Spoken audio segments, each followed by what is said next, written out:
Notre enquête maintenant a une question. Serons-nous un jour tous équipés de puces électroniques installées sous la peau? De nombreuses sociétés aujourd'hui, notamment aux États-Unis, développent déjà ces implants qui visent à faciliter notre vie quotidienne. Mais pour quelle utilisation réellement et quels en sont les risques? On voit tout cela avec Yoann Rolla, Marine Zambrono et Antoine Placier. Regardez. Franchir les portes d'une entreprise d'un simple geste de la main, sans badge d'accès. Déverrouiller son ordinateur, une photocopieuse, ou même dans cette entreprise américaine payer au distributeur sans carte de crédit. Je scanne, je choisis le paiement par carte, je mets la main, comme un téléphone, et c'est payé. Derrière ce geste, une technologie semblable à celle du paiement sans contact. Et une puce électronique, comme celle-ci, logée sous la peau entre le pouce et l'index. Dans le monde entier, plusieurs entreprises proposent déjà à leurs employés ces drôles d'implants, pas plus gros que des grains de riz. Dans cette PME belge, ils permettent aux salariés volontaires d'échanger des informations en une fraction de seconde. Je vous donne ma carte de visite. Alors serons-nous un jour tous équipés de puces comme celle-ci? Et quels sont les risques? En France, ce tatoueur a déjà implanté plus d'une centaine de ces micro-puces à l'aide de cette petite seringue stérile. Et donc quand on est ici, on va implanter à l'intérieur vraiment de la peau, sous la peau. Une fois qu'on sera là, on va décharger la puce justement pour qu'elle arrive à l'endroit qu'on a choisi. Dans la vie quotidienne, ça gênera pas, même sur des mouvements de pouce, même en fermant le poing, toute cette partie-là est vraiment très très stable et c'est assez petit de toute façon pour que ce soit pas gênant. Selon lui, aucun risque pour notre santé car ces puces n'émettent aucune onde. Mais comment fonctionne-t-elle? Cette jeune femme, implantée depuis 2 ans, a accepté de nous faire une petite démonstration. Sa puce peut mémoriser une centaine de caractères. Par exemple, bonjour France 2. Un message que son téléphone, ça a écrit sur la puce, peut ensuite reconnaître. Bonjour France 2. Ah, ça a marché. La satisfaction n'est pas toujours au rendez-vous, car même à quelques millimètres, mais pour l'instant, il ne lit rien du tout. La technologie n'est pas infaillible. La puce n'est pas toujours détectée. Les gens ont cette image des films de science-fiction où, en général, les implants servent à contrôler les gens, que ce soit contrôler leurs pensées, leurs actions, réussir à les localiser, etc. On n'est pas du tout là-dedans, on est très loin et heureusement. Les gens ont cette image des films de science-fiction où, en général, les implants servent à contrôler les gens, que ce soit contrôler leurs pensées, leurs actions, réussir à les localiser, etc. On n'est pas du tout là-dedans, on est très loin et heureusement.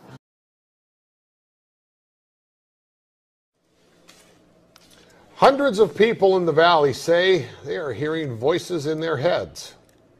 And those voices are being transmitted by microwave or other methods. Well, several viewers asked us to investigate what they call electronic harassment. KMIR6's Angela Monroe joins us now with what she's discovered. Angela. Electronic harassment, synthetic telepathy, voice-to-skull technology. Chances are you haven't heard of these terms. But after searching the internet, I found dozens of websites dedicated to the phenomenon and several Valley residents who say they're victims. How much more can you invade me than to go into my brain? It sounds like somebody else is reading the book, only it's thoughts. We're not having a group hallucination. This is actually something that's happening. These men all live in the area, didn't know each other before the voices started, and say someone is playing mind games with them. Mostly it's a lot of derogatory comments about whatever you're thinking about. Kevin Bond says he used to have a normal life. I was living in the San Diego area, was clerking for a federal judge, and I noticed that I was being followed by a whole bunch of people. According to the websites, what Bond is describing is called gang stalking. He moved to Palm Springs to escape. I started hearing, as you'll hear, hearing voices and what they'll call voice-to-skull or microwave hearing. Bob Stansfield says his experience was similar and started a decade ago. They were active in following me around here, and I started hearing the voices a little bit after the vehicular stalking. Randall Ringer says the voices started when he was undergoing chemotherapy. The first thing that was said was Randall Ringer. And I sat up straight and I went to into the bathroom and I looked in the mirror. Looked myself in the eyes and I said, did that really happen? Bond says he's found more than 300 victims locally and is tracking others across the state through billboards. In Johnson Valley, a Freedom House just opened to help people who believe they are being targeted. To many of you who find yourselves the object of covert harassment, that there is hope and that you are not alone, and that we are striving to find legislation and we're working towards freedom for all. Derek Robinson leads a national group called Freedom from Covert Harassment and Surveillance. He says he knows who's playing mind games. Rogue government officials that are sponsoring this, also corrupt business officials, and private citizens. And he also told us how. Most of it is delivered by microwave, and I believe it's satellite delivered. Bond says neurotransmitter chips that run off body electricity have been inserted into some people. And they assign cell phone numbers to them. The cell phone numbers are then run through a computer, and a computer translates your thoughts. This crime has been available to the military for 60 years.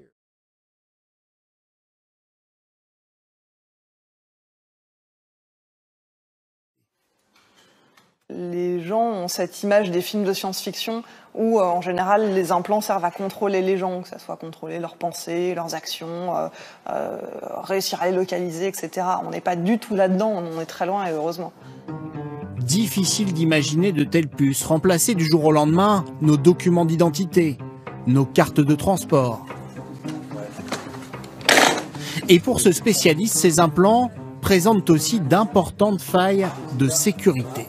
Le risque, il y en a, on peut dire il y en a deux, c'est que la personne puisse être éventuellement tracée, puisqu'il y a un identifiant.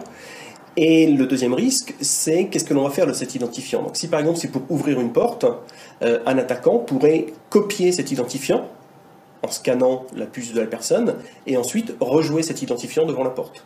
Pour l'heure, ces implants intéressent surtout les fans d'informatique et de nouvelles technologies. Quelques milliers d'utilisateurs à peine à travers le monde.